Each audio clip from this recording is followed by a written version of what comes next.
네, 반갑습니다. 저희가 여태까지 강의 한 9개 정도 찍으면서 이제 SFD랑 BMD에 관한 그런 전체적인 큰 그림은 어느 정도 좀 이해가 되셨을 거라고 제가 생각을 합니다. 그리고 나서 이제 오랜만에 책에 있는 문제를 한번 풀어볼 건데, 풀기 전에 이제 저희가 재료학 강의가 좀 많이 길어지고 있어요. 그래서 이제 몇몇 분들이 좀 질문을 주셨는데, 과연 이 재료학 언제까지 할 것인가 이렇게 좀 여쭤보셔가지고 좀 제가 강의 계획을 좀 말씀드리면은, 저희가 지금 하고 있는 이 강의 챕터가 32챕터고요. 그 다음이 33챕터까지 해가지고 이제 재료역학이 마무리가 될 텐데, 33챕터는 컬럼, 그 기둥에 대한 어떤 그 해석을 갖다가 다루고 있고요. 지금 우리가 하고 있는 이 챕터는 32챕터, 빔이라고 해서 이제 보에 대해서, 이렇게 생긴 애들에 대해서 다루고 있는 그런 챕터인데, 저희가 여태까지 그 재료학을 엄청 많이 이렇게 진행을 해왔잖아요. 그 여러 가지 많이 배웠던 그 전체적으로 많이 배웠던 그런 개념들이 사실 저희가 지금 다루고 있는 이 챕터 빔에 대해서 해석을 하기 위해서 배운 그런 개념들이라고 생각하시면 돼요.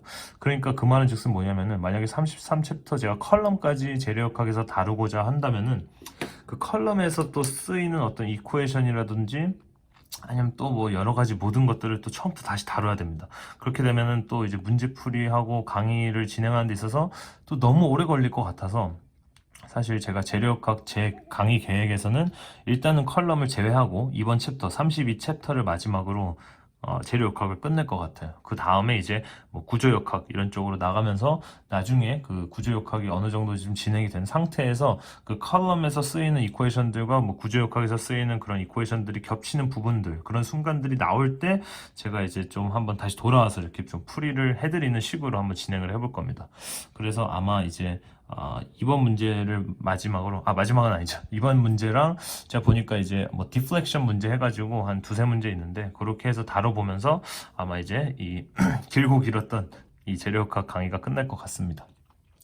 자, 그래서 오늘 이 문제 풀어볼 건데, 좀 재밌는 얘기를 좀 먼저 해드리면은, 사실 저희가 여태까지 엄청 많은 그런 재료학 강의를 진행해왔는데, 사실 결국에 이 문제 하나 풀기 위해서 우리가 그 전체적인 개념들을 조금 좀 배웠었다라고 이제 생각을 하셔도 좀 좋을 것 같습니다.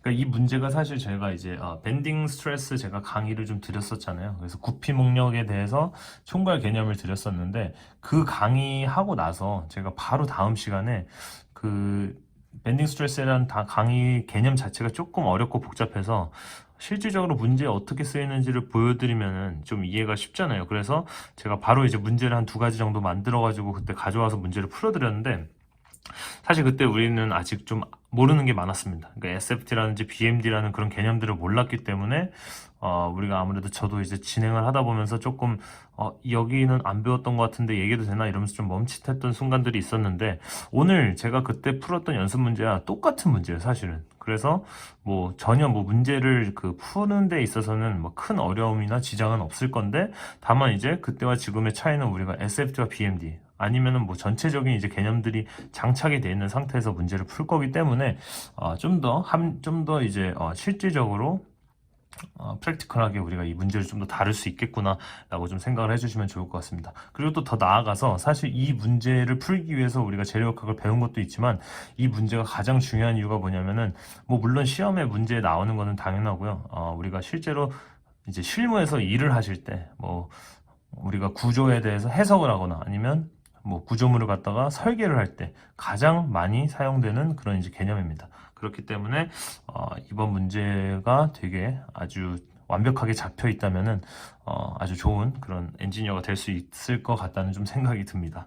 자, 어쨌든 그래서 이제 문제를 한번 풀어볼 건데, 이 문제는 지금 이렇게 심플 빔의 어떤 형상을 나타내고 있고요. 단면은 이렇게 생겼고, 그러니까 직각사각형 모양으로 생겼고, 45kN 여기 3m 지점에 떨어지고 있는데, 이 3m의 가운데, 그러니까 1.5m 떨어져 있는 그 구간을 딱 잘라봤을 때, 거기에 얘로 인해서 스트레스가 발생하고 있을 거란 말이죠.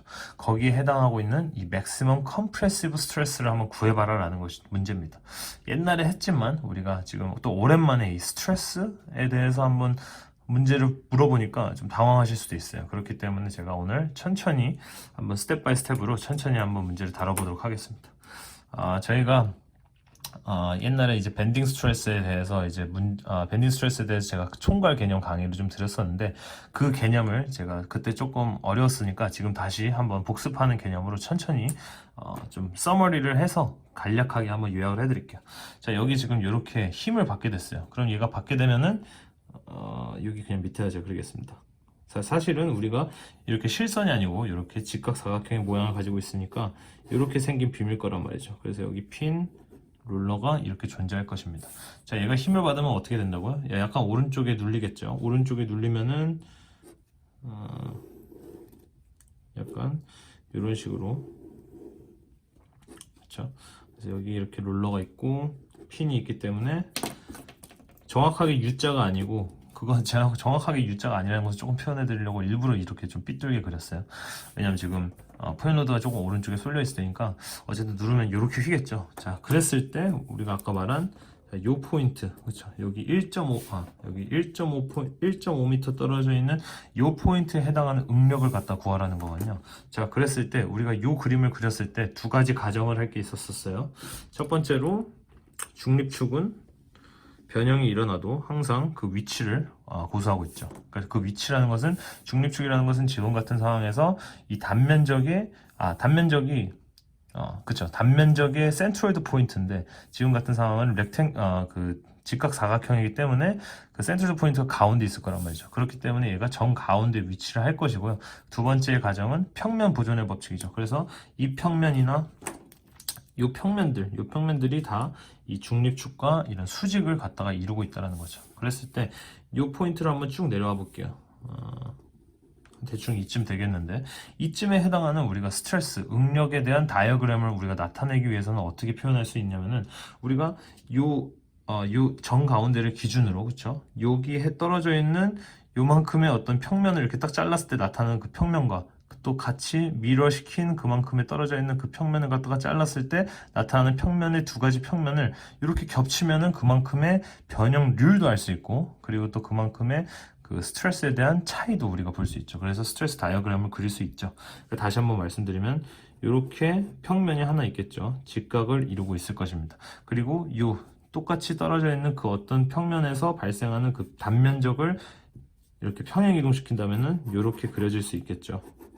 자, 이렇게 그려질 수 있기 때문에 이것에 대해서 지금 잘 안 보이니까 제가 여기다 확대를 좀 시켜볼게요. 그러면은 확대시키고 다시 돌리면은 이렇게 가운데가 지금 중립식 가운데 있고, 이런 식으로 이제 그 모래시계 모양의 스트레스 다이어그램이 나온다는 사실이었죠. 그리고 지금은 요 위에 쪽은 항상 컴프레션의 힘을 받고 있고, 밑에는 항상 그 텐션의 힘을 받고 있기 때문에 여기서는 이렇게 들어가고 있는 그런 이제 컴프레션의 힘들을 받고 있겠고요.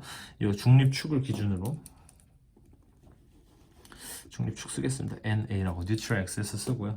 중립축을 기준으로 밑쪽으로 내려가는 것은 이렇게 벌려지고 있는, 그렇죠? 밑에는 벌려지고 있고 위에는 쪼그라들고 있으니까 벌려지고 있는 그런 어떤 텐션의 힘들을 갖다가 이렇게 나타낼 수 있습니다. 그렇죠? 그래서 우리가 요것을 갖다 스트레스 다이어그램이라고 했어요. 얘가 왜 생겼느냐? 자, 맨 처음 우리가 강의 때 배웠었습니다. 요 어떤 우리가 만약에 우리가 정력학에서 이 개념을 다뤘었다면, 정력학에서는 항상 실선으로 그리기 때문에 이런 어떤 스트레스라는 것이 생기지가 않습니다. 하지만 우리는 재료역학, 그리고 실제로도 우리가 재료역학에 관해서 이제 해석을 하기 때문에, 재료역학이라는 것은 얘가 3D면서 동시에 실질적인 어떤 그 단면을 가지고 있는 실제 멤버라는 거였죠. 그러니까 얘가 이런 단면이 존재하기 때문에 단면에서 이런 식으로 이 힘을 갖다가 받았을 때 이런 식으로 힘의 분포도가 발생한다는 사실이었었어요. 그랬기 때문에 여기에서 이제 우리가 맥시멈 컴프레시브 스트레스를 구하여라 라는 건데, 그 맥시멈 컴프레시브 스트레스라는 것은, 자, 여기 보시면 알겠지만 중립축을 기준으로 밑으로 내려가니까 어떻습니까? 다 텐션의 값들이죠. 근데 우리가 구하라는 것은 컴프레시브 스트레스입니다. 결국에는 압축에 대한 그런 어떤 응력을 나타내라는 거니까 여기 다 버려도 될 것 같아요. 우리 여기에 대해서 관심이 있는 게 아닙니다. 자, 그렇다면 올라가면은 C니까 올라가는 것에 대해서 이제 우리가 구하면 되는데, 힘이 여러 가지가 있어요. 얘도 있고 얘도 있고 얘도 있고 얘도 있고 수만 가지 힘이 있는데, 뭘 구해라? 맥시멈 값을 구하라는 거죠. 맥시멈이라는 것은 제일 큰 얘를 갖다 구하라는 거죠. 그래서 얘에 대해서 우리가 식을 만들어서 풀으면 될 것 같습니다. 자, 그러면 다시 한번 조금 이렇게 좀 산만한데 다시 한번 요 식을 갖다가 쟤에 대한 이제 식을 갖다가 제가 파란색으로 했으니까 파란색으로 할게요. 쟤에 대해서 식을 쓰면은 자 얘는 다시 한번 maximum compressive라는 이제 그 어떤 말로 굳이 표현을 하면 그렇게 될 거고요. 얘는 우리가 밴딩 스트레스 제가 강의를 해드리면서 flexure 포뮬라를 제가 이제 나타냈었었죠. 그것을 갖다가 이제 결과론적으로만 우리가 써보면은 my over i로서 표현을 할 수 있었습니다. 그렇죠? 그랬을 때 우리가 이 이퀘이션을 과연 어떤 식으로 이 문제 적용시킬 수 있는지를 갖다 파악하기 위해서는 이 모멘트 값이 무엇을 의미하고 이 y가 무엇을 의미하고 i가 무엇을 의미하는지를 알았었어야 됐었어요. 자, 이 시그마 맥스 컴프레시브 스트레스라는 것은 우리 방금 여기서 나타냈었죠. 이 중립축 기준으로 위쪽의 컴프레션에 해당하는 스트레스인데 가장 큰 맥시멈, 이 대가리에 있는 애들을 갖다가 구하는 것이 그것에 얘가 바로 의미하는 것이 바로 그것이었고, 모멘트라는 것은 지금 요 포인트에 대해서 우리가 하고 있죠. 요 포인트에 떨어지고 있는 가해지는 그런 모멘트 값을 의미하는 거겠죠. 그러니까 이 모멘트 값은 요 45kN이 여기 찔렀을 때 얘가 휘면서 발생한 그 모멘트를 의미하는 거겠죠. 자, 우리가 SFT와 BMD 제가 강의를 하면서 어떤 식으로 표현을 했었냐? 이 모멘트는 그냥 모멘트라고 쓰지 않을 것이고 여기 1.5m 떨어져 있으니까 모멘트 1.5다라고 이제 저희가 표현을 했었다 이거죠. 자, 이해가 되시죠? 자, 그리고 나서 우리가 y를 한번 구해볼게요. 자, y라는 것은 이 중립축을 기준으로부터 가장 멀리 떨어져 있는 그 거리를 갖다가 y라고 했습니다. 자, 왜 가장 멀리 떨어져 있는 데를 갖다가 y라고 했느냐? 이 가장 큰 스트레스의 힘으로 가지고 이 전체적인 빔을 설계해야 다 안전빵으로 갖다가 설계가 될 수 있다고 말씀을 드렸습니다. 또 지금 문제는 이 맥시멈 컴프레시브 스트레스를 구하라고 하고 있기 때문에 거기 맥시멈에 해당하는 힘은 바로 여기 중립축에서부터 가장 멀리 떨어져 있는 그 크기가 되겠죠. 가장 멀리 떨어져 있는 그 길이가 되겠죠. 그러니까 지금 같은 경우는 직각사각형이기 때문에 뉴트럴 액세스가 요 가운데겠죠. 가운데라는 것은 이 가운데서부터 위에까지는 5cm라는 겁니다. 자, 그래서 여기다가 5cm를 넣어주면 되는데 제가 아까 말씀을 안 드린 게 얘를 지금 이 책에서 단위를 메가파스칼로 물어보고 있어요. 자, 파스칼이라는 것은 제가 한국 단위이기 때문에 저도 조금 익숙하지는 않습니다. 그래서 저 같은 경우는 항상 풀어서 좀 이해를 하는데 파스칼이라는 것은 뉴턴 per 미터 제곱이에요. 그렇기 때문에 여기 지금 킬로 뉴턴도 나중에 뉴턴으로 제가 바꿔줄 것이고 여기 지금 미터들 그리고 뭐 여기 센티미터 이렇게 나와있잖아요. 얘네들도 제가 다 먼저 미터로 좀 바꿔주는 연습이 좀 필요하다고 생각합니다. 그래서 여기는 지금 y는 아까 말했듯이 5cm지만 얘를 5 말고 0.05 미터로서 이렇게 써주면 좀 더 좋을 것 같다 이거죠. 자, 그리고 이제 i에 대해서 좀 해볼 겁니다. 자, i라는 거 역시 단면에서 발생하는 단면 2차 모멘트를 의미합니다. 단면 2차 모멘트라는 것은 단면 2차 모멘트는 IX와 IY 두 가지에 대한 그 단면적 강성을 의미하죠. 자, 그랬을 때 여기다가 X를 넣어야 되느냐 Y를 넣어야 되느냐 이 단면 2차 모멘트에서 가장 중요한 것은 무엇이었습니까? 우리가 밴딩 축을 기준으로 밴딩 축이 어디 있냐에 따라서 IX를 쓸 것인지 IY를 쓸 것인지가 이제 그게 선택이 되는 거겠죠. 지금 같은 경우는 얘가 이렇게 이쪽에 이렇게 봤을 때 이렇게 생긴 단면이기 때문에 45kN이라는 것은 저 뒤쪽 어딘가에 이 빔의 뒤쪽 어딘가에 저렇게 박히고 있는 거죠. 그 말은 즉슨 이 지금 뉴트럴 액세스가 제가 써놓은 이 축을 기준으로 이렇게 돌아가는 모멘트를 만들었다는 거죠. 그래서 여기가 이렇게 들어가는 컴프레션 힘이 생길 것이고 아래는 튀어나오는 동그라미 텐션의 힘이 생겨서 그것을 갖다가 평면에 옆에다가 다시 돌려서 그려주니까 이런 식으로 우리가 다이어그램이 나왔던 거죠. 자, 이제 하나씩 뭔가 옛날에 생각했던 것들이 좀 보이고 있죠. 옛날에 우리가 배웠던 것들이 복습이 되고 있죠. 자, 그렇다는 말은 뭐다? 우리가 바로 이 축이 X축에 의한 어떤 밴딩이다 라고 말할 수 있죠. 여기가 X고 여기가 Y니까요. 이 X축에 의한 밴딩을 만들어냈으니까 우리는 결국 이 I의 X를 갖다가 사용을 해야 된다는 거였죠. 만약에 45kN이 왼쪽에서 때렸다면은 뭐 IY라는 그런 다른 이제 2차 모멘트를 가지고 써야겠지만 우리는 IX를 갖다 써야 된다라고 해서 이제 IX를 구해주면 되는데 오랜만에 하니까 가로 곱하기 세로의 세제곱이 된다. 자, 먼저 이 식이 나온 이유는 얘가 직각사각형 단면이기 때문에 그렇고요. 12분의 가로라는 것은 항상 이 밴딩 축이 생겼을 때 거기에 엄지를 꽂은 다음에 엄지가 향하고 있는 방향과 그 평행한 선분의 길이죠. 그러니까 위아래가 있는데 평행한 선분은 길이는 12.5cm가 되는 거예요. 그래서 12.5인데 센티미터를 제가 아까 미터로 통일을 하자고 했으니까 공을 두 개 앞쪽으로 당겨서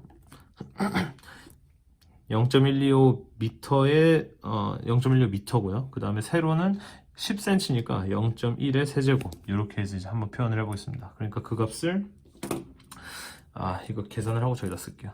얘를 계산해 봅시다.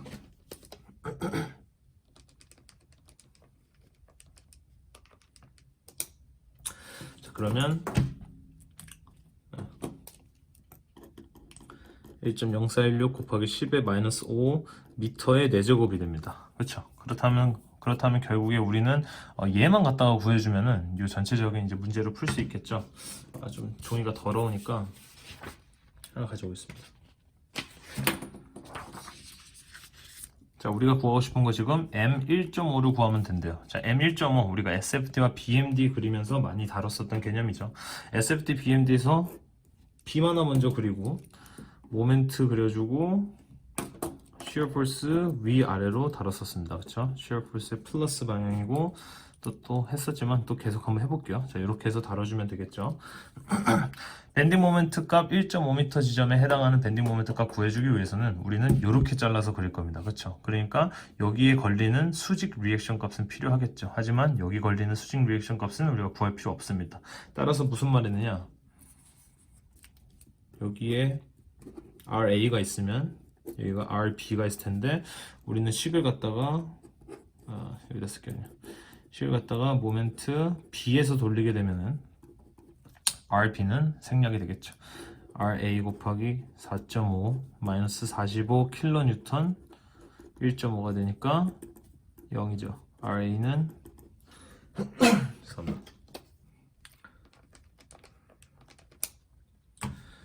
15킬로뉴턴이래요. 그러니까 얘가 15킬로뉴턴.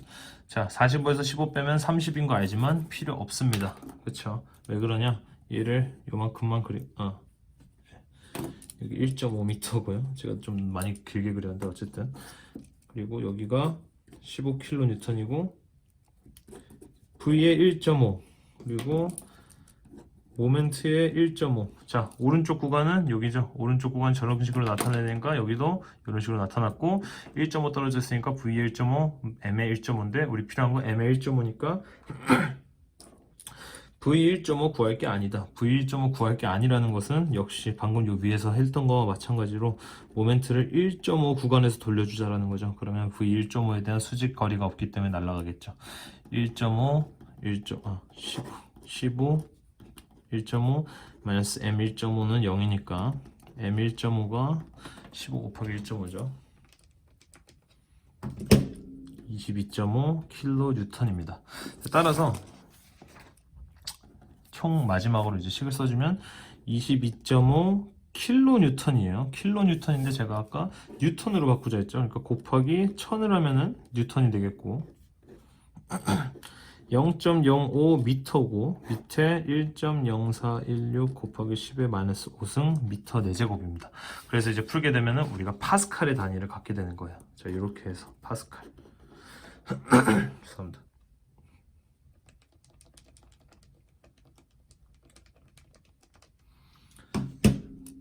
(1080069112.4) 이렇게 나옵니다.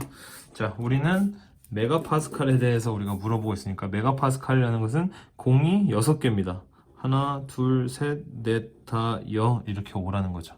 그러니까 다시 한번 말하면 006.912 하면은 킬로파스칼이 되고요. 한 번 더 3개 와가지고 8.007 하면은 메가파스칼이 되는 거예요. 자, 그래서 정답이 B. 갑자기 또 B가 110 메가파스칼 써 있어서 그래서 우리가 정답을 B로서 구할 수 있는 겁니다.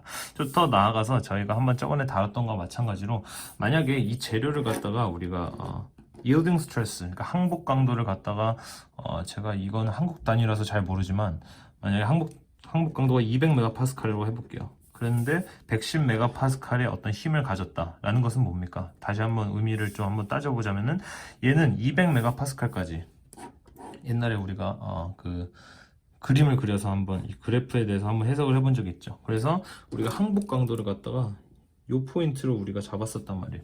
요 포인트가 되기 전에는 우리가 이렇게 일자로 그렸었는데 다 일라스틱 구간이라 해가지고 이 안에 해당하는 애들은 힘을 여기까지 넘어가지 않는 이상, 이 오른쪽으로 더 넘어가지 않는 이상 애들이 다시 이렇게 돌아오는, 그러니까 얘가 이렇게 굽혔다가 다시 돌아오는 그런 현상들을 나타낼 수 있죠. 그래서 우리가 항상 설계를 할 때 이 포인트를 갖다가 기준으로 설계를 한다고 말씀을 드렸단 말이죠. 그러니까 지금 같은 경우에서는 만약에 우리가 45kN이라는 애를 여기다가 딱 때려보니까 1.5m 떨어져 있는 구간에서 이 단면적이 받아내고 있는 스트레스의 가장 큰 컴프레시브 스트레스 값이 110메가파스칼이라고 나왔습니다. 그러니까 이렇게 힘을 때렸을 때 얘가 받는 힘이 110메가파스칼로 가장 큰데 얘는 실질적으로 이 항복 강도가 200메가파스칼까지 버틸 수 있다는 거예요. 그러니까 말 그대로 여기가 200메가파스칼인데 45kN 때려보니까 뭐 한 110메가파스칼 요 정도까지밖에 안 왔다라는 거죠. 그렇죠? 그 말은 즉슨 뭡니까? 여기까지 힘이 줬다가 힘을 다시 떼면 다시 돌아가니까 설계에 가능한 그 범위에 있다라는 거죠. 그래서 뭐 지금 문제 같은 경우는 그냥 110메가파스칼을 구하라는 거지만 실질적으로 우리가 이제 나중에 실무에서 뭐 이 구조를 해석하는 거, 분석하는 것으로 끝이 나지 않고 뭐 얘를 갖다가 이제 뭐 설계하는데 뭐 그런 이제 개념들이 조금 도입이 되다 보니까 제가 이제 이런 이제 조금 부수적인 얘기도 좀 해드렸습니다. 그래서 만약에 얘가 뭐 이 강도가 200메가파스칼이 아니고 만약에 뭐 100메가파스칼이다 이런 걸로 사용했을 수도 있잖아요. 그렇게 되면 이제 설계가 잘못된 거가 되겠죠. 그러니까 우리가 얘를 갖다 재료를 딴 걸로 바꿔줘라 아니면 뭐 요 식에 의해서 뭐 어떤 다른 값들을 크게 늘려줘라 뭐 적게 해줘라 이런 식으로 우리가 이제 서제스트를 할 수 있는 그런 이제 엔지니어가 될 수 있는 것입니다. 자, 그래서 오늘 준비한 강의 여기까지고요. 다음 시간에 다시 뵙겠습니다. 감사합니다.